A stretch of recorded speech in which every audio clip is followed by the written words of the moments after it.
Good morning, everyone. I am Farah Alexanano, and the subject that I will share to you today is a subject that I have taken during my competency training as a pediatric nurse in the National Guard Hospital, KSA.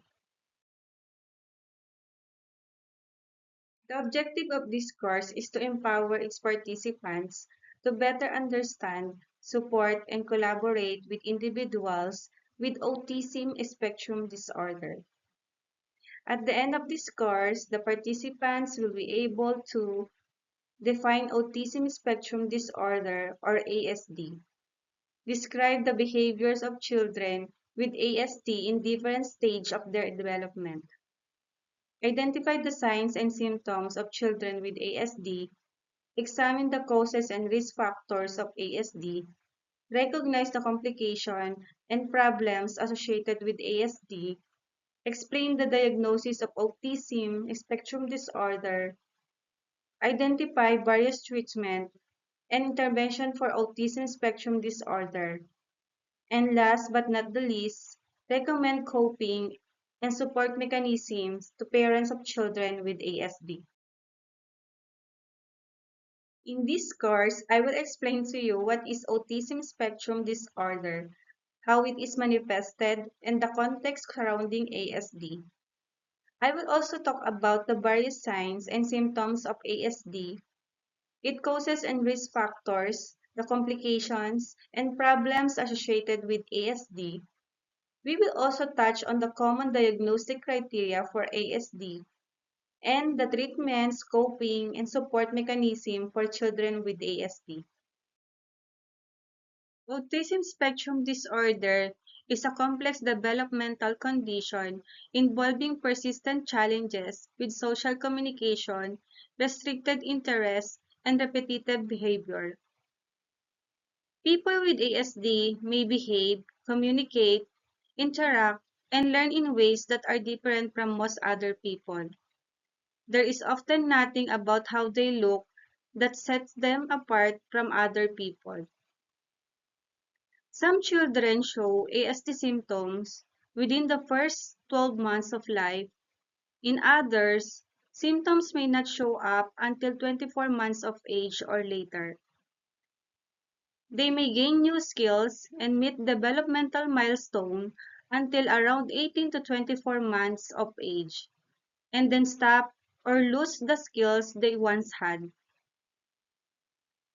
As children with ASD become adolescents and young adults, they may have difficulties developing and maintaining friendships or understanding the expected behaviors at school or on the job.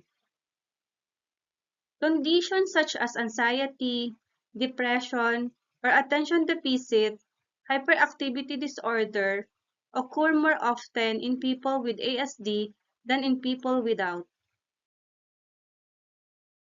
Here are the common signs and symptoms of children with ASD.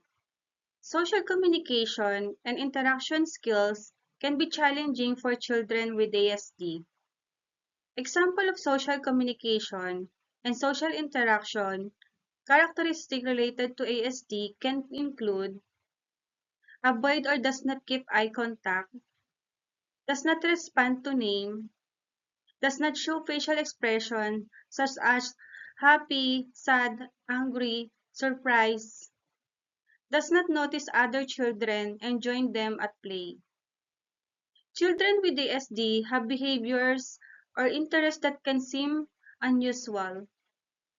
Example of these behaviors and interests related to ASD can include lines up toys or other objects and gets upset when order is changed, repeats words or phrases over and over called echolalia, clap hands, rocks body, or spins self in circles, has unusual reactions to the way things sound, smell, taste, look, or feel.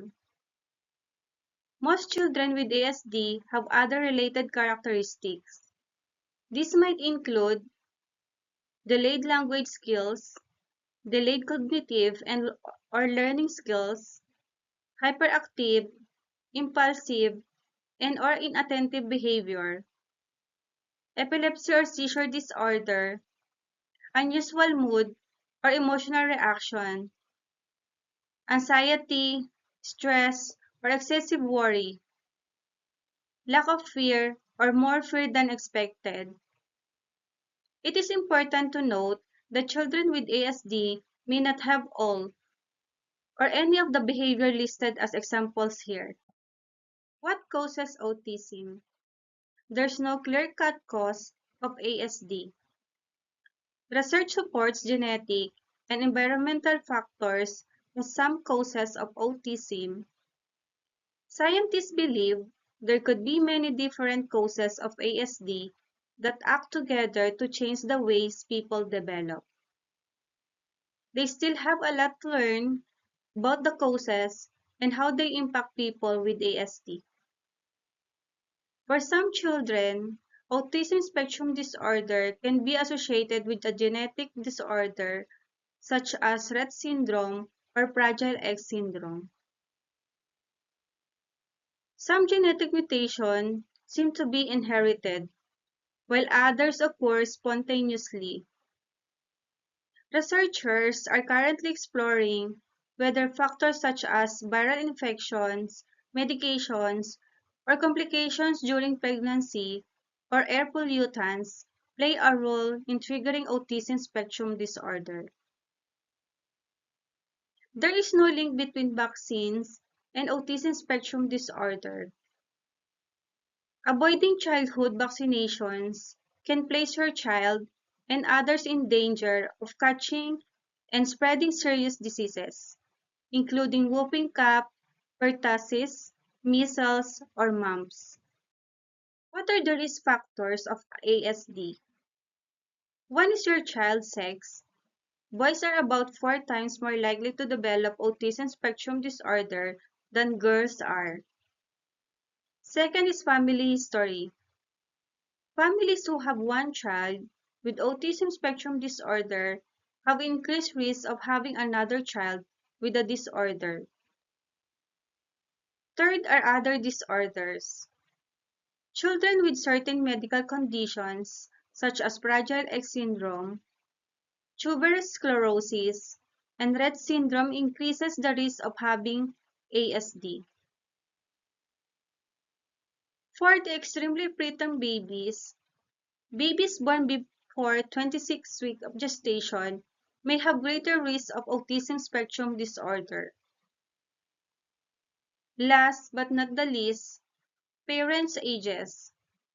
There may be a connection between children born to older parents and autism spectrum disorder, but more research is necessary to establish this link. What are the complications of ASD? If your child have ASD, he or she may be very sensitive to sensory input. Something as common as loud noises or bright lights may cause the child significant emotional discomfort. Alternatively, the child may not respond at all to some sensations, such as extreme heat, cold, or pain. Seizures are common among children with ASD. Having ASD puts your child at risk of depression, anxiety, impulsive behavior, and mood swings. Children with Fragile X syndrome are more likely to develop ASD, a common cause of mental impairment, particularly among boys. The link between tuberous sclerosis and ASD is unclear. However, ASD rates are much higher among children with tuberous sclerosis, according to CDC. Other problems that can accompany ASD include aggressions, unusual sleep habits, unusual eating habits, and digestive issues. How is the diagnosis of autism spectrum disorder carried out? Parent, caregiver, teacher, concerned about the child's behavior should lead to specialized evaluation by a developmental pediatrician pediatric psychologists, child neurologists, and/or a child and adolescent psychiatrist. This evaluation involves interviewing the parent, caregiver, observing and interacting with the child in a structured manner, and sometimes conducting additional tests to rule out other disorders. In some ambiguous cases, the diagnosis of autism may be deferred, but an early diagnosis can greatly improve a child's functioning by providing the family early access to supportive resources in the community. The American Psychiatric Association's Diagnostic and a Statistical Manual of Mental Disorders is a classification of mental disorders with associated criteria designed to facilitate more reliable diagnosis of this disorder. What are the treatments applied to ASD? No cure exists for autism spectrum disorder, and there is no one-size-fits-all treatment. The goal of treatment is to maximize your child's ability to function by reducing autism spectrum disorder symptoms and supporting development and learning. It is important to talk to experts about creating a treatment strategy and build a team of professionals to meet your child's needs. Treatment options may include behavior and communication therapies that address social, language, and behavioral difficulties associated with ASD. Applied behavior analysis helps children learn new skills applied to multiple situations through a reward-based motivation system. Educational therapies with individualized behavioral interventions for preschoolers have shown some success. Family therapies, teaching parents and other family members how to interact with their child in a ways that promote social interaction skills, manage problem behaviors, and teach daily living skills and communications. Depending on your child's needs, speech therapy to improve communication skills, occupational therapy to teach activities of daily living, and physical therapy to improve movement and balance may be beneficial. No medication can improve the core signs of ASD, but a specific medication can help control symptoms. For example, certain medications may be prescribed if your child is hyperactive. Antipsychotic drugs are sometimes used to treat severe behavioral problems. It is important to keep all healthcare providers updated on any medications or supplements your child is taking, because some medications and supplements can interact, causing dangerous side effects. How do parents or guardians cope and support children with ASD? Raising a child with autism spectrum disorder can be physically exhausting and emotionally draining. These suggestions may help. Find a team of trusted professionals coordinated by your doctor, may include social workers, teachers, therapists, and a case manager or service coordinator. These professionals can help identify and evaluate the resources in your area and explain financial services and state and federal programs for children and adults with disabilities. Keep records of visits with service providers. Your child may have visits, evaluations, and meetings with many people involved in his or her care.